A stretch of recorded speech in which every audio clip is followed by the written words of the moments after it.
where do you see now that COVID is over, now that a lot of real estate investors have left the game, and a lot of them have been hurt, damaged, going through bankruptcies, lawsuits. What do you think the mistake was, looking back at it? Because hindsight's always 20/20. Where do you think people made the mistake? Well, anything, and I've been a big promoter of understanding your numbers, not having to have the real estate go up in value. You see, there's lots of profit centers, right, in real estate, and people tend to focus on the appreciation. Yeah. We talked about this earlier. Yeah, and they bank on it. It's not guaranteed.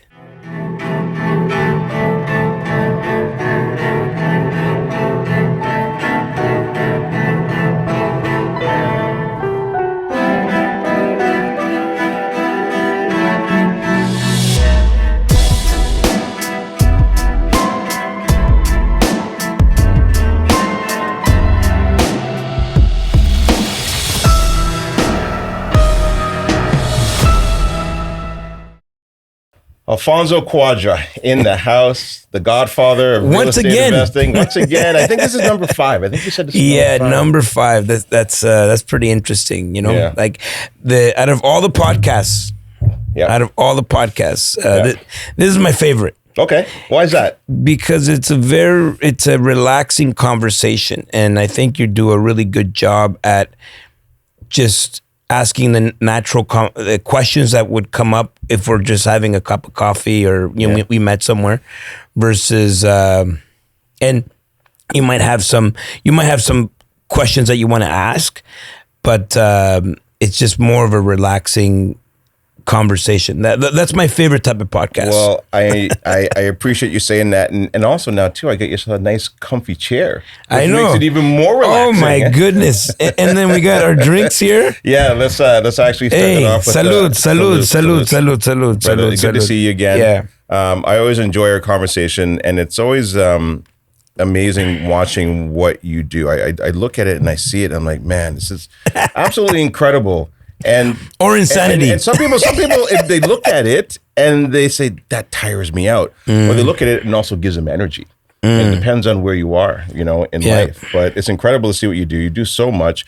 Why don't you just maybe kind of give a high level overview of who you are if anybody is new to the show that doesn't know who Alfonso Cuadra is? Just very high level. Listen, I identify as many things, right? So I'm an immigrant, came here as a refugee from El Salvador. Yep.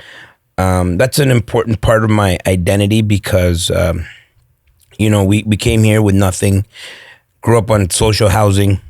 I always tell people my biggest goal when I was 12 years old was to start a gang. I said, one day we will have power. Well, you started a real estate investing gang, that's for sure. Exactly. I say that because it just shows you kind of how far I've come. And it kind of highlights the kind of people that I might have been surrounding myself with at 12 years old, and ultimately, went with the wrong crowd and ended up living on the streets. And I had a life-changing moment when my daughter was born. She's 30 years old now.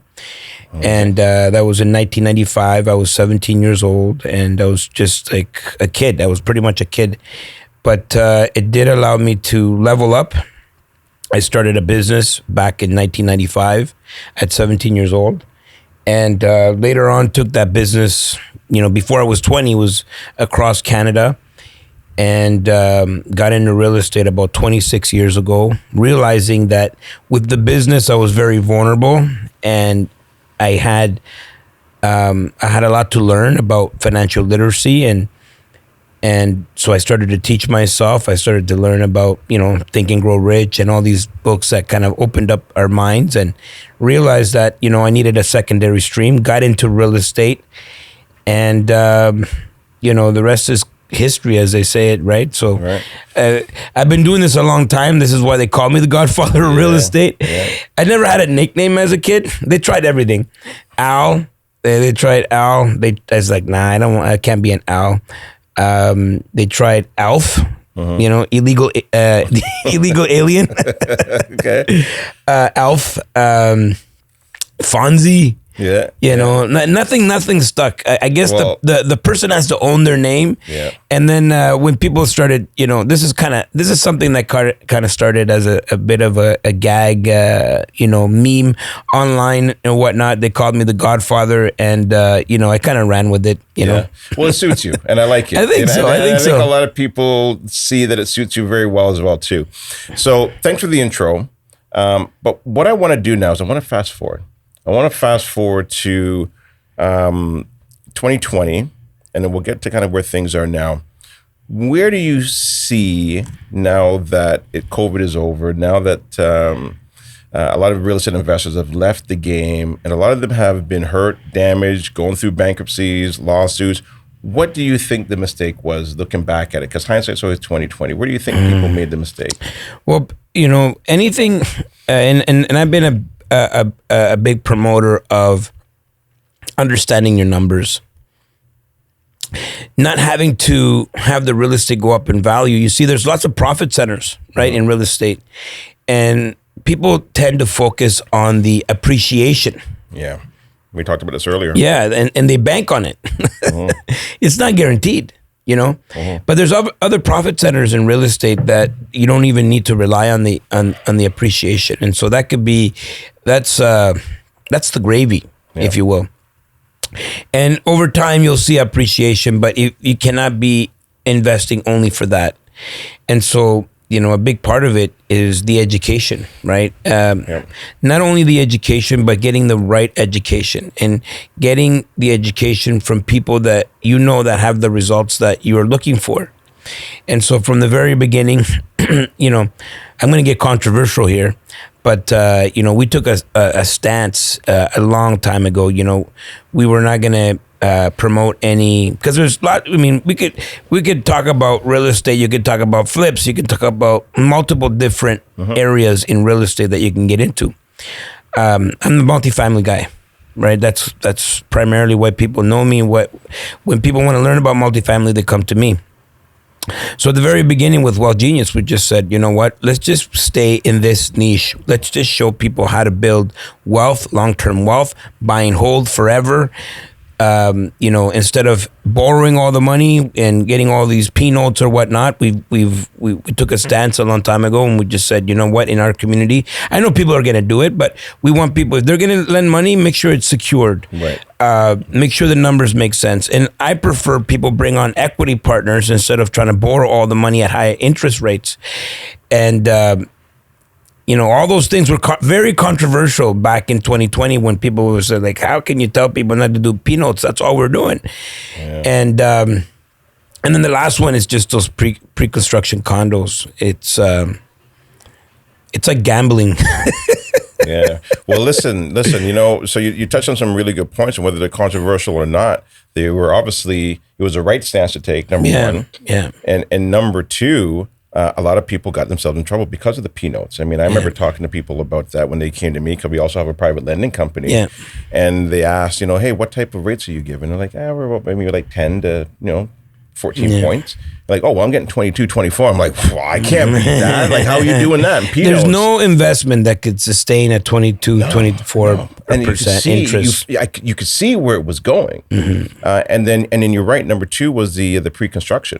Yeah. And I'm so glad I got into real estate investing in like around that 2008 mark. Yeah. It was, whether it was luck or fate, but I learned from people that made mistakes in the late 80s, early 90s. And when they then got back into real estate investing, they taught us cash flow. Cash flow is king. Appreciation is icing on the cake, or gravy, however you want to call it. And so then when you get that instilled in you for so long, because again, don't forget, a lot of people were investing in 2008, 9, 10, 11.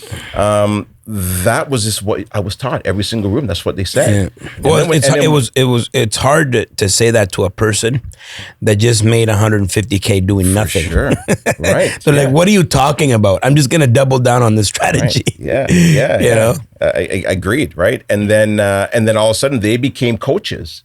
The investors that started in 2020 and 2021 became coaches because they did a perfect BRRRR. And they're like, oh, this is easy money. And then I would go get my hair cut. My barber was giving me tips. I'm like, okay, something's wrong here. Something's wrong here, right? Yeah. So, well, I saw this guy online. Yeah. His shtick was teaching people how to take money from your credit card and put it as a down payment on a pre-construction. Right.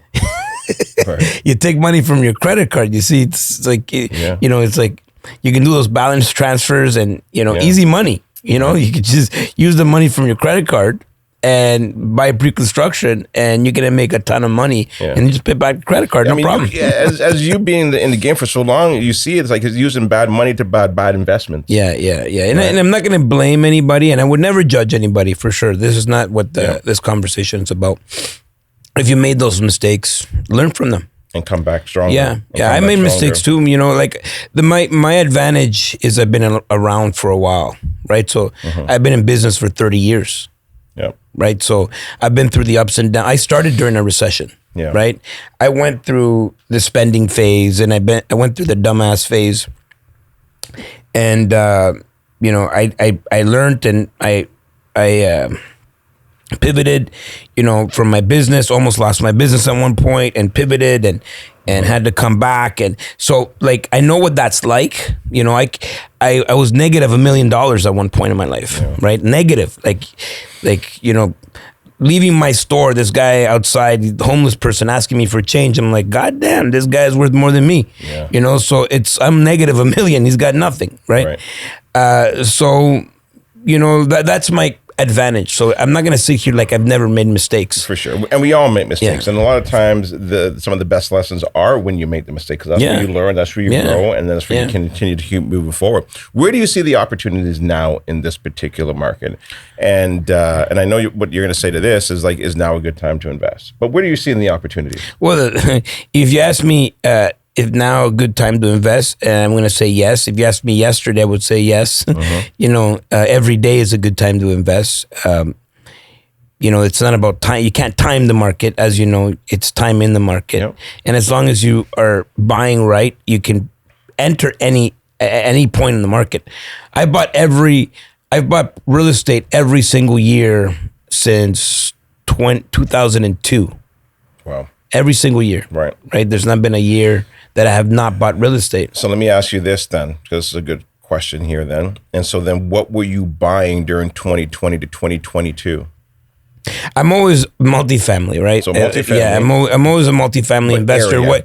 What happened in 2021 is that I made a shift into new build apartment buildings.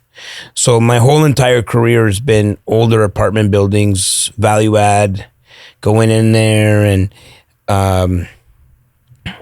fighting with tenants or whatever I had to do to create value in these properties. And, I've seen the hoarders, I've seen the worst of the worst. I've seen broken windows and, dead people, you know what I mean? Like I've seen it all. I have a lot of badges, and I wear them proudly. But in 2021, I started to shift towards. So, first of all, my goals expanded on what I wanted, and so once we expanded the goals, we had to reverse engineer and figure out how we're going to get there. The beauty about expansion, and I'm a big believer, my whole philosophy is on expansion, is that once you set a goal that's completely, out of this world, something that it might seem unattainable, you start changing the things you do.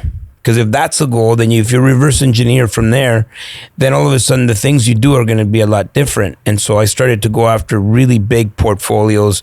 Like I really had my awakening during 2020, where it was like, I'm looking at 100 unit deals, 150 unit deals. I'm building 60 unit apartment buildings. None of this happened before 2020, right? Before 2020, I was just like, everybody else. So then how are you picking your joint venture partners? Because you're not doing this all on your own. Yeah. So that's another thing. I went, so before 2020, I was very much a joint venture partner type of type of investor. Then I went into syndications, right? So GPLPs, and then, as you know, now I have my REIT. Yeah. So we really scaled the business as a result of going through the expansion exercise on ourselves. So the things that we're teaching our students to do is something that we did on our own, and then we kind of like exploded, you know? Right. So that's kind of what happened. Like the opportunity, it was like the switch happened while the opportunity was there. And, you know, depending on when this podcast is going to be aired, or depending on when whoever's going to listen to this and so at some point in the future, right now is the opportunity. We, you know, that little window of opportunity was about 4 months, like April to even September. Let's say it's April to September of 2020. We bought like 60 million worth of real estate in just that little window. Okay, so let me jump in here then, because that seems unfathomable for many people hearing that. But I know you talk about the philosophy of expansion and the importance of it. Yeah. I just came back from a Tony Robbins event with my wife, and I took the kids down there. Oh, I really love it. UPW. Oh, so incredible! One of the best things I've ever gone through. And for my kids as well to experience that. What do you think mindset is, percentage wise, versus skill set? 90%. 90%. 90% mindset. I tell this to people all the time. I don't have many skills, but the few skills that I have, I can probably, you know, count them on one hand. Yeah. You know what I mean? Of my skills, but I use, like, this is where I focus on, you know? Yeah. Very little skills. You know, and I say the same thing as well too. You know, when I first got into the game and started listening to Jim Rohn and a lot of these philosophers, I was like, oh wow, okay. And when I started building my portfolio, I'm like, oh, mindset's 80%. Then I was like, as I grew and started to open up different businesses, like, oh no, it's like 85%. And then a few years ago, I was like, no, it's 90%. Then I went to UPW, Tony Robbins. I'm like, oh hell no, I think it might be 95. Yeah.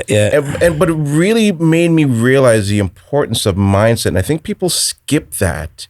I think they think that it's a little bit more, maybe more skill set, but mindset, if you don't believe in yourself that it's possible, it's kind of like Neo jumping off remember the building? And then he lands and he bounces off the ground. He didn't believe yet. Yeah. And it wasn't until he actually then believed that he's like, oh, I see the code now. But it's hard to sometimes see that, because you're believing into something that's not there yet. You know. Well, there's two parts to it.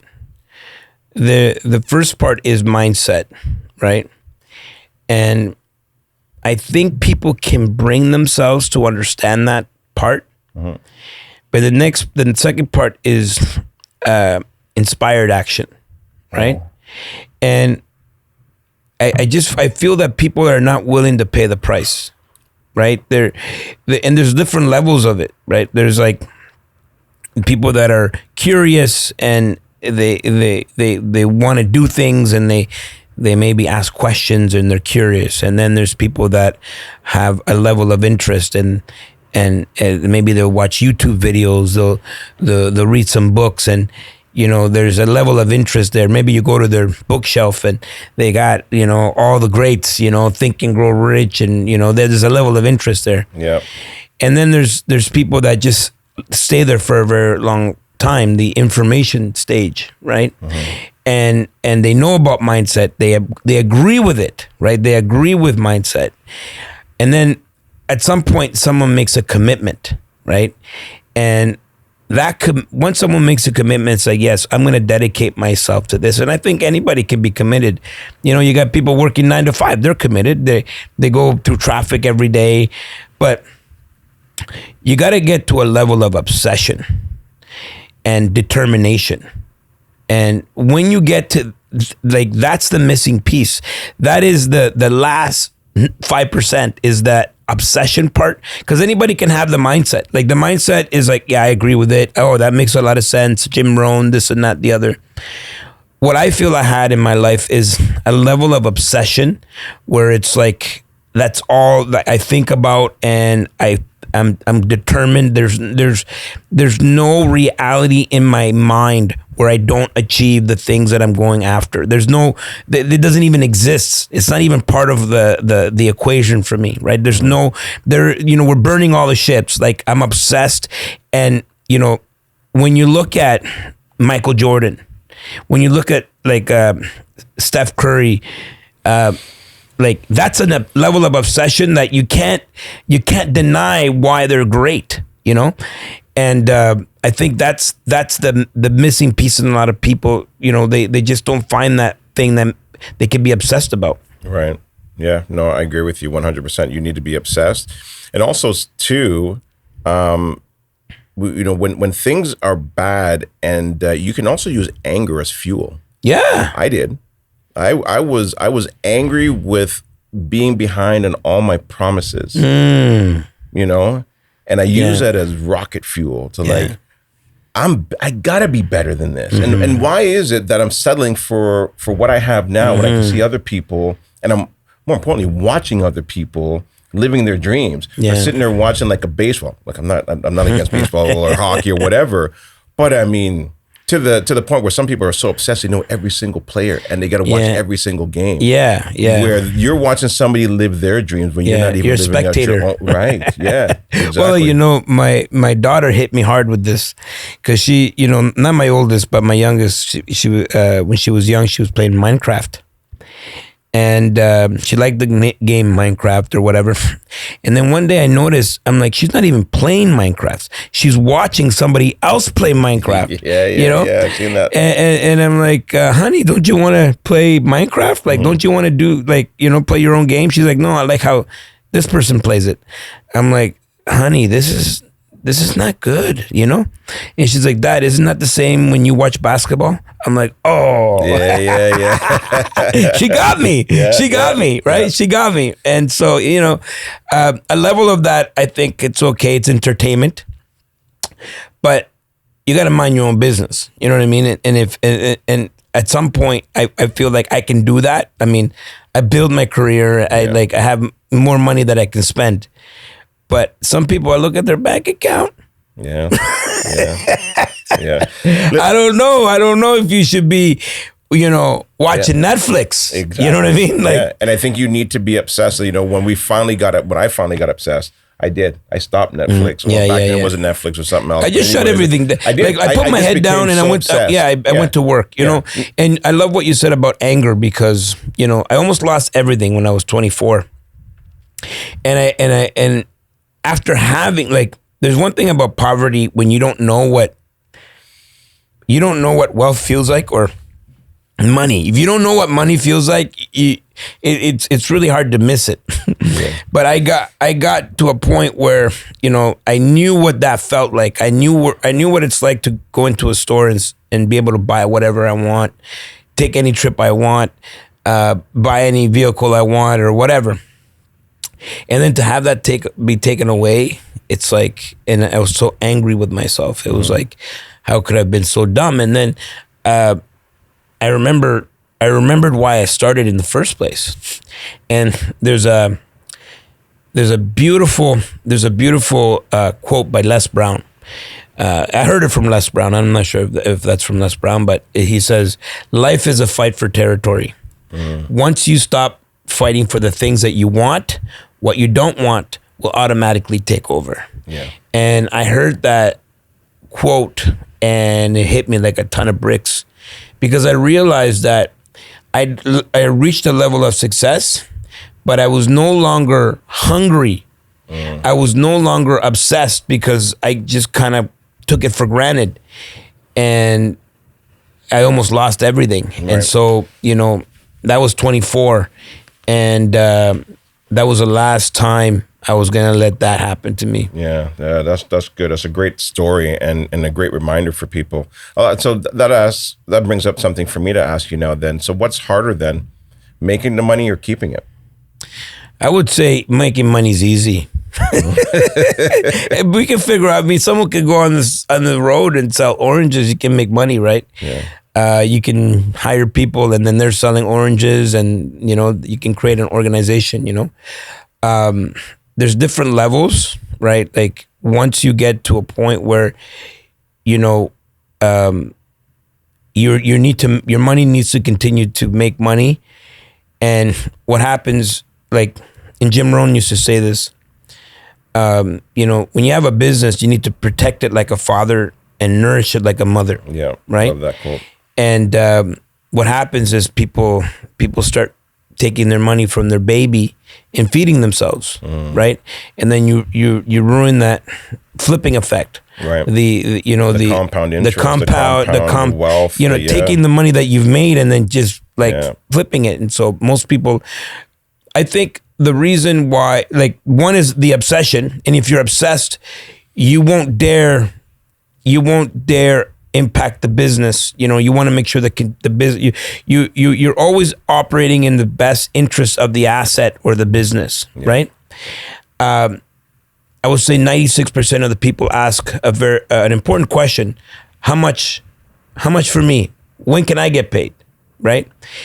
And everybody's like me, and this is kind of where they get stuck, right? Because they're worried about where their money's going to come from. And if you worry about the business, if you focus on the business and the people, like I've always been you said, your question was, is it harder to keep it or to create it? I think it's easy to create it.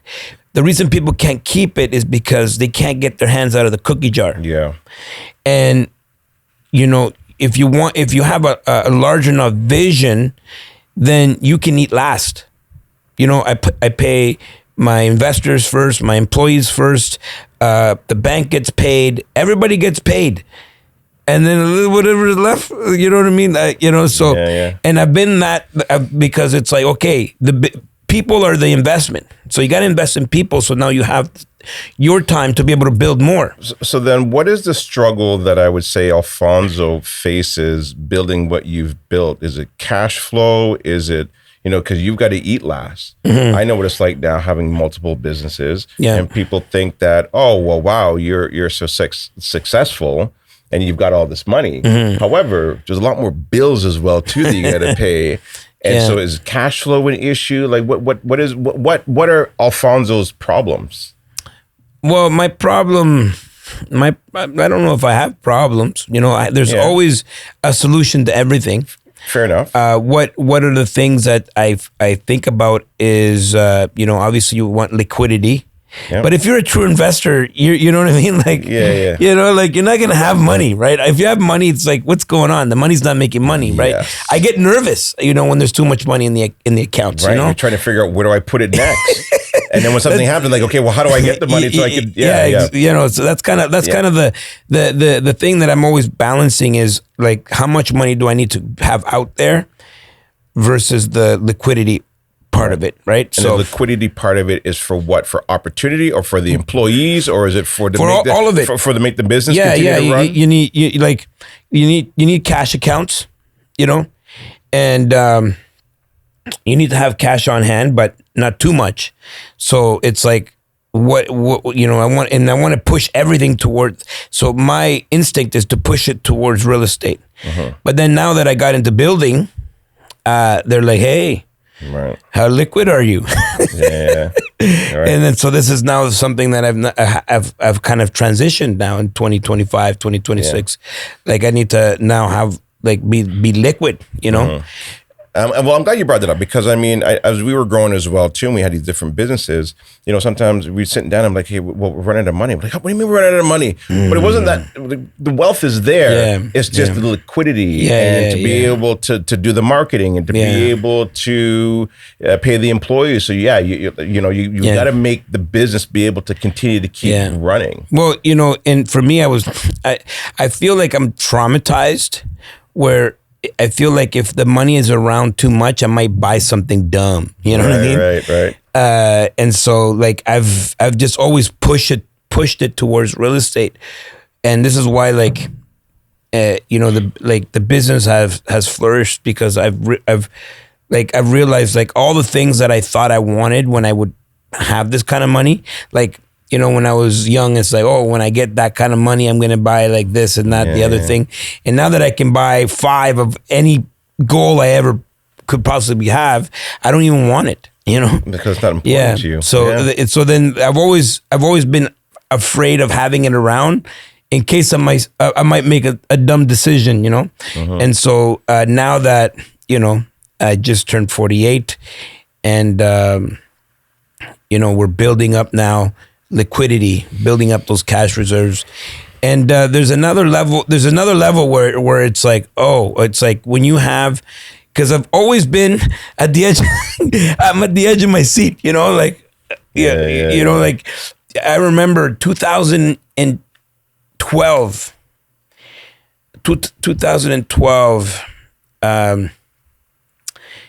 couldn't meet payroll. And 2012, I remember going to my staff and saying, guys, we're gonna skip this one, And that was rough for me. That was rough. That was rough. And then coming back from that, and you have receivables or whatever, people owe you money, and then it comes back in, and then and having the people that were with me at that time, to 2012, and they were able to trust me.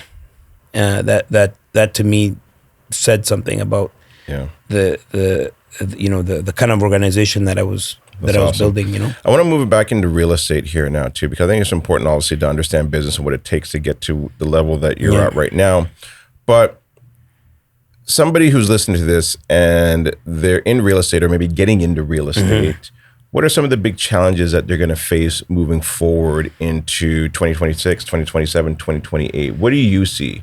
The thing is, like, I don't know if you heard the story about the meatloaf, how the lady's making meatloaf. She's got her mom there. She's got her grandmother there, and she's making meatloaf, and their daughter's there.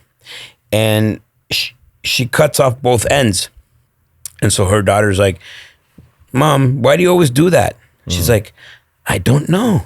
Why don't you ask your grandmother? And so she goes and asks the grandmother. She's like, yeah, Mom told me to ask you.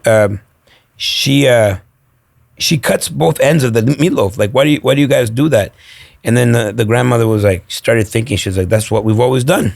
I don't know. Why don't you ask my mother, her great grandmother? And so she asked her great grandmother. She's like, why is it that you guys always cut the two sides of the two ends of the meatloaf? And then the old lady was like, well, this is something we did during the Great Depression. You see, we had a really small pan and we had to cut off the ends, right? And the story is all about how people tend to do what their parents did and not knowing why they do things, right? It's like these things get passed on from generation to generation. Right. And the pivot that people need to understand is, number one, inflation's not going away, right? And you're not going to be the type of investor your parents were. You're not going to buy the single family house on the cul-de-sac. Maybe you will. Some people will. In my opinion, Canada is becoming more of a renter nation. Yeah. And you need to be on the receiving end of that, right? So the ADUs, the duplexes, the, triplexes, fiveplexes, 10 units, where you can get in, buy one of the units, and, this is going to be the move of young people now, and understanding that if they just bought something with more units and can move into one of the units, and they have the support of the other renters helping them pay down that mortgage and building equity. Because the beauty about real estate is the equity buildup, not just the appreciation, but also the mortgage pay down. Right. And so what happens, you build up equity, and then you can make a move and buy your own place. And so the hardest thing for people to understand is that you're going to have to level up. This is my whole expansion philosophy, right? It's like, okay, maybe someone's first move is, partnering up with some other people to buy a 5-plex or get into a 10-plex. And I think that's the challenge that people are going to have, where they're stuck in the what my parents used to do, and where the future of real estate in Canada is moving towards. Yeah, and I think you're right. I think we are moving into a renter's nation. You know, you go to Europe. Oh, they're like that's what they do. Yeah, exactly, and that just gets passed down from generation to generation to generation. The price of real estate is so ridiculous. Yeah, that you can't break through it. You can't get into it. And that's kind of where we're going, right? Yes. That's going to be where we're going. And you know, I was reading some statistic like, you know, there's still like we're short like 5 million homes or whatever. We're never going to be able to catch up on the need of housing, and so the solution is building more apartment buildings, purpose use apartment buildings. Yeah, and I think people forget this is that we are in a world-class city. We're in a world-class city. Yeah. Toronto's not going anywhere. We've got, you know, national sports teams. And when things start to shift, and I do believe it will eventually obviously shift, and when it does, you won't be able to catch up to it the next time. No, you can't. It will be like, you know, how do you have that competitive advantage? You have to be open-minded enough. You have to have the growth mindset where you could gather other people and say, listen, we're going to pool our resources and we're going to buy something a little bit bigger. And you know, I think that could be the entry for a lot of people, right? Versus the way we used to do it. You know what I mean? Buy a house. My first house I bought for $120,000. 120,000. Crazy, right? Brand new house. Yeah. Brand new house. My first house was a brand new house. Incredible. 120,000. Yep. So I want to get into some rapid fire questions for you, because I got a couple questions here. Okay, let's do it. People want to know what Alfonso's take is on some of these questions here. So, how do you balance cash flow and appreciation? That's a question somebody asked. So look, cash flow is important. Yep. All of my properties need to cash flow. Yep. And all of my accounts need to have reserves. Yep. Those are two things: cash flow and reserves. And then the appreciation is something that I harvest later, you know, every 5 years or so. Yep. So we go look at the asset, and we will take the equity out as long as it can be supported by new cash flow that we've created. So we're never going to be negative, and we're never going to deplete the reserves of the account. Okay. What mistakes are new investors making getting into the game right now? What's the biggest mistakes you see they make? They're investing for now. Okay. People tend to look at the current circumstances, and they make make decisions based on where they are now, what's happening now, what's the news now. You know, in 10 years from now, none of this stuff is going to even be remembered. It's so true. You know, people are always worried about now, or even the furthest they'll go into is next year. Yeah, exactly. Well, what about next year? Where things are, who cares? Where are you going to be? We are now in the bottom part of that bowl. It's close enough. I don't know exactly where it is. And you want to be there. Because when you're up there, you're like, God damn, I wish I wish prices came down. Yeah. You know what I mean? It's like, you know, when people, when it's like the middle of winter, it's like, oh, I can't wait for summer.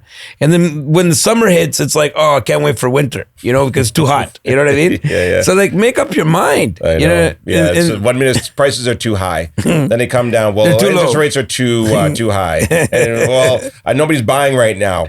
And it's too cheap. Let me wait for it to come back up again. You know, like, you know, you gotta have independent thought. Yeah. You know? Yeah, for sure. How do you decide when to buy versus hold off? I'm always gonna buy. Yeah. I'm gonna buy right. I'm gonna buy it good. I'm gonna negotiate, and I'm gonna always make sure that I go back to the fundamentals and the numbers. I don't wait to figure things out. Maybe there's times where the deal flow is low and I have to change the strategy and how I buy, but I'm always buying. I'm always buying. This is a good question. I like this one here. What's your approach to managing debt today? Because Alfonso, I can't even imagine the amount of debt that you have. And I think Yeah. this is the hard part that I had in the beginning was going to these events and they're like, you got to put yourself in debt. Like, whoa, because I've been taught not to go into debt, but then I learned something of the difference between the different types of debt. So how are you managing your debts, and what are the different types of debts? So, when it comes, there's good debt and bad debt. Beautiful. Right? Good debt is debt that's paid by somebody else. Yep. Right? Yep. And bad debt is debt that's paid by you. The only bad debt I have is my house. Right, I have a mortgage on my house, and that's the only bad debt, and it's because of it's a luxury for me, and it's not really an asset for me. There's some benefits that I'm going to receive from it, but I don't look at it like as an investment at all. It's just a place where I live, and I want to be comfortable, and that's my right. Right, and I mean, Rich Dad Poor Dad calls it a liability as well too. Yeah, and it's okay. It's okay to have that. I mean, you can't have too many liabilities, but I have that one. Right. And then everything else, it's all good debt. All the money that I've ever borrowed, I always knew who was going to pay for it, and it's usually my tenants. And so I don't get over leveraged. That's a good point. Yeah, you want to be in control. You want to plan for the worst, but hope for the best. How do you know, though, when you're over leveraged compared to when you're not over leveraged? And the reason why I asked that question, because I think this is an important question, because a lot of people didn't think that they were over leveraged during 2020, 2021, 2022, because interest rates are so low. Yeah. I don't think people knew that interest rates would go that high. How do you know when you're over leveraged?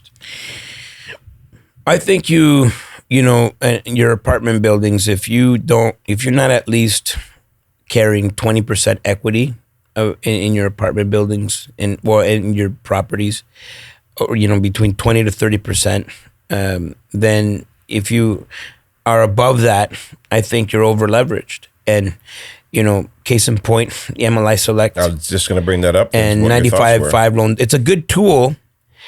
I think it's a good tool, and I use it, but I have the assets to back me up. Right. So if I could bleed here and here and here. So the question that I always ask myself, if I had to hold this property, or, what's the worst case scenario that could happen here? And if I'm okay with that, I'm going to move forward. If I'm not okay with that, I'm not going to move forward. And so, the MLI Select, there's not the pay down that I'm usually used to in a property. And so I'm not going to overuse it. I'm only going to use it on the new builds and things like that. And I'm going to make sure that I can build enough equity quickly. And so I can control that, through forced appreciation, but it is dangerous. And if a lot of people are using 95.5 loan to value, or loan to cost or loan to value, then, you don't have the margin. I mean, that 20%, you got to think about it. That is the bank's calculation of a market correction. Yeah. Like the worst case scenario is it drops by 20%. If the market dropped by 20%, it would be catastrophic. Like it would be like, what, And so that 20% is and they've already been doing this. You don't have to reinvent the wheel. And so I always say keep equity. Don't be over leveraged, and make sure that you have cash flow. Right. So how do you know if you are over leveraged? Well, if you're looking at your properties and they're negative cash flowing, you are over leveraged. Yeah, it's a good point. Yeah. Couple more questions here. What was one of the biggest lessons that you've had so far this year? What has Alfonso learned this year? These are good. I like these questions. Some good questions. What have I learned? I like this question because it makes me narrow it down to one, because I've learned a lot. I've learned a lot, and I would say, in terms of, because I'm in building, I've learned the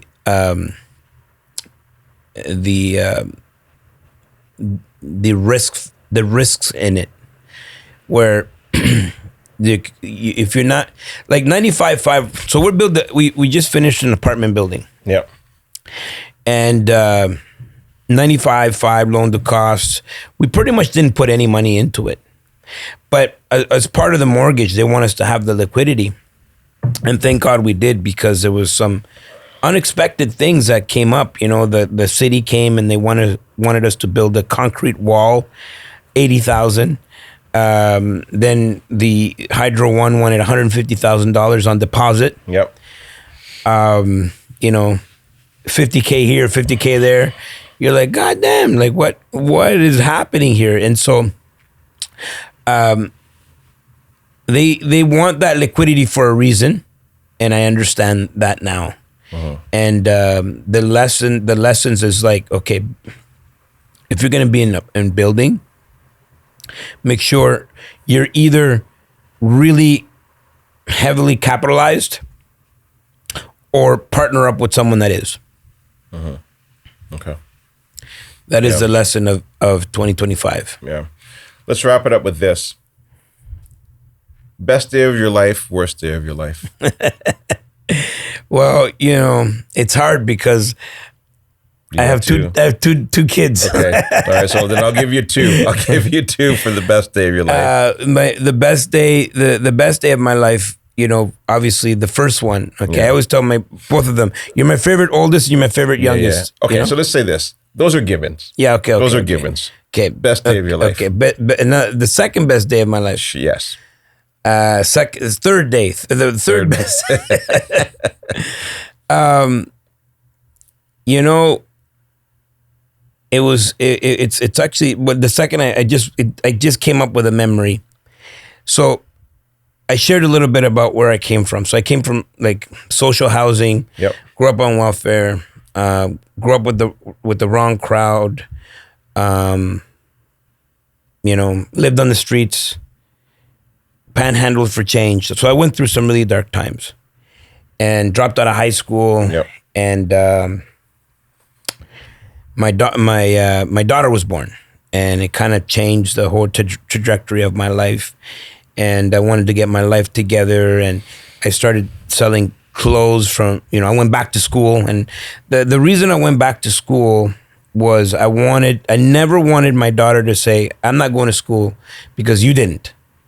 And so it kind of forced me to go back to high school. I just wanted to get my high school. And I was a straight D student. If I got a C, it would have been like out of this world. And, you know, the people said you're dumb and all that, whatever, you know, all the characteristics that come with that. And they wanted to put me in adult high school. And so I actually fought against that. I'm like, you're gonna ruin my future. There was a big like school board like conference like meeting where it's like, can we let this now adult, like I was now 17 going on 18, can we let him into regular high school? Because I would have gone in. I dropped out in grade 9, so that means I would have gone into grade 9. And they're like, well, you know, he should go to adult high school because that's kind of where he belongs, you know? And I said, I don't want to have that on my resume. This is what I was thinking in my mind at that time. I was like, oh, I'm going to get a job in the future. It's going to say adult high school, you know? And then people could kind of tag me with whatever their beliefs are around that. And so he said, so they're like, well, okay, we will let you into school. You go right into grade 11. You cannot miss a day. You cannot miss a day. You cannot your grades cannot go below 80%. Cannot miss a day. Your grades can't go below 80%. I got a full-time job. I got a daughter. And basically they were setting me up to fail because there's no way. How do you not miss one day? You know? Right. And I agreed. I was like, I'm going to show these guys. And a month later, there was a bus strike. So I was literally walking to school. I'm not going to miss a day. I was walking to school and walking to work, and it was like a month bus strike. It was like, it's like going through the winter and all that. Anyways, the best day of my life was when getting that high school diploma. It was like there was this overwhelming of I've accomplished something that nobody thought I could do at that time. And so that was the start of you believing in yourself. Yeah. That's awesome. Yeah. And what was the worst day of your life? Worst day. I've had lots of bad days. I've had lots of bad days. I'm trying to think about it really, really. Oh, you know what? I think the probably one of the worst days was, my first car, and I crashed my first car. I got a car. I was 18. I was making some money. 18, 19. I got this car, Dodge Shadow. Woo! Tinted the windows. Yeah. Woo! The stereo didn't work, so we had a ghetto blaster. And I used to roll up at the club, roll down the window. Hey, what's going on? Let me just play the cassette tape on the back seat. The ghetto blaster. And I had that car for about a month. And I totaled the car, totaled it, and it was like I felt horrible. It felt like the world was crashing in on me, And when I look back on it, I actually called my mom. She's like, my mom said, it's gonna pass. It's gonna. I just felt like dirt. You know what I mean? It's like I bought this car on payments. So you have to you go payments. Yeah. And it was a rent-a-wreck. You remember those rent-a-wreck? It's like they refurbished old cars, and then they lease it back to you for like this crazy amount. Yep. And I crashed that car, and insurance and this and that. Anyways, looking back on it now, it wasn't so bad. It wasn't.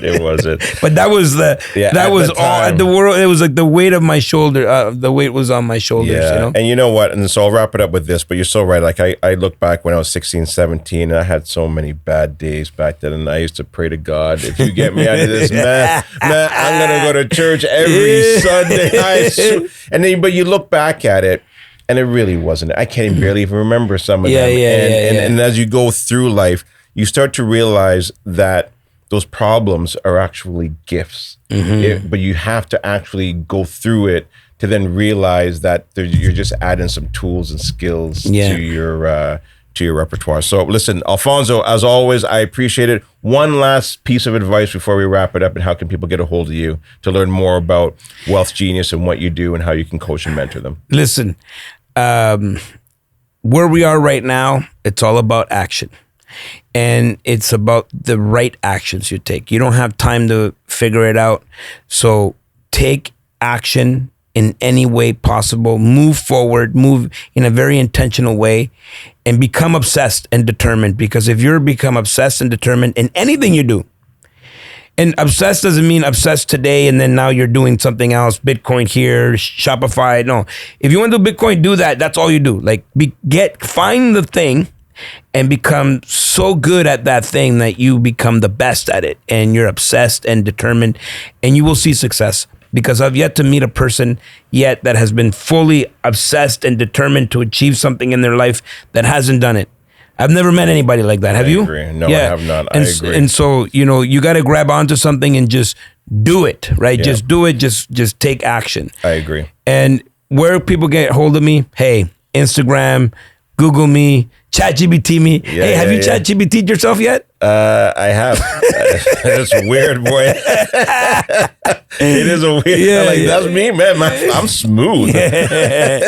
Yeah. So anybody, I'm very Googleable. Look, if anything I've said here resonates with you, reach out. Yeah. I'm the guy that gets the call when people want to level up. I agree, man. Yeah, just be obsessed, because I think when you're obsessed with something and you love it and you're passionate about it, then you never use the words, man, I wonder when I'm going to retire. Because you don't need to retire from something that you're passionate about, that you love to do. Alfonso, I appreciate you, brother. Thank you so much, man. Love you, man. All right. Salud. We'll do this again, as always. Woo! All right.